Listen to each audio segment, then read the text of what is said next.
Hello and welcome back to session 5 of our Bible study, Empire versus Kingdom Building.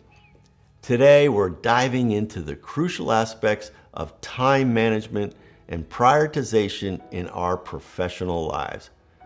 Last week we focused on the importance of seeking God's guidance and walking in obedience in our professional lives. But today we're continuing that exploration by examining how we manage our time and prioritize tasks in alignment with God's purposes. So let's start by taking a moment to still go back and reflect on last week's question. How can we prioritize seeking God's guidance and walking in obedience in our professional lives, aligning our decisions with His will? So before we kick in, I hope you can share some insights from your week of prayer and reflection. And how did the Bible verse in Proverbs 3:5-6 influence your approach to trusting God in decision-making this week? Today, though, we're going to explore the practical strategies for managing time effectively and prioritizing tasks in alignment with God's purpose. Picture this.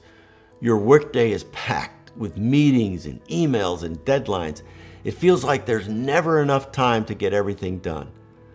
Probably sounds familiar, right? Well, you're not alone. Time management is a challenge for so many of us, but it's essential, especially when we're striving to live out kingdom principles in our professional lives. In Psalm 90:12, the Bible says, "Teach us to number our days, that we may gain a heart of wisdom." This verse reminds us of the importance of using our time wisely and making every moment count. So, how can we do that? First, let's talk about prioritization. When our schedules are jam-packed, it's easy to get overwhelmed. But by prioritizing our tasks and focusing on what's most important, we can make better use of our time. I think it's time to ask ourselves, what tasks align with God's purpose for me, and what can wait or be delegated to others? Next, address the myth of multitasking. Contrary to popular belief, multitasking doesn't make us more productive. In fact, it often leads to decreased focus and effectiveness.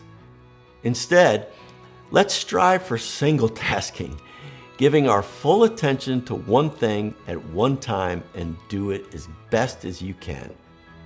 Finally, let's remember to invite God into our schedules. In all of our planning and prioritizing, let's seek God's guidance and His wisdom.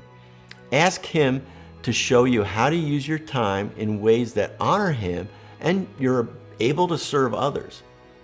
So here's your challenge for this week. Take some time to evaluate your schedule. Are you spending your time on things that truly matter, or are you spending it on time that's just a waste of time? Are there areas where you can make adjustments? Practice single tasking. Be one place well. When you're working on a task, give it your full attention and resist that urge to multitask. Invite God into your schedule. Pray for His guidance as you plan your days and ask Him to help you use your time wisely. When we come back together as a large group today, we're going to reflect on today's overarching question, and that is, how can we align our time management and practice God's priority for us in our professional lives? We need to ensure that we invest our time wisely and focus on what truly matters. So share your insights from your small group and the insights from your overarching question. And for homework this week, I want you to just continue to seek God's guidance. Spend time in prayer. Make space and ask Him to help you manage your time effectively and prioritize your tasks in alignment with His purpose for you. Let's also meditate on that powerful verse I read earlier, Psalm 90:12. So thank you for joining us for session 5. Let's commit to being good stewards of the time God has given us, using it to further His kingdom and bless those around us. I believe that as we do, we'll experience greater peace, productivity, and purpose in our lives. So remember this process because it's going to help you live, love, and lead more and more like Jesus. So until next time, may God bless your kingdom journey.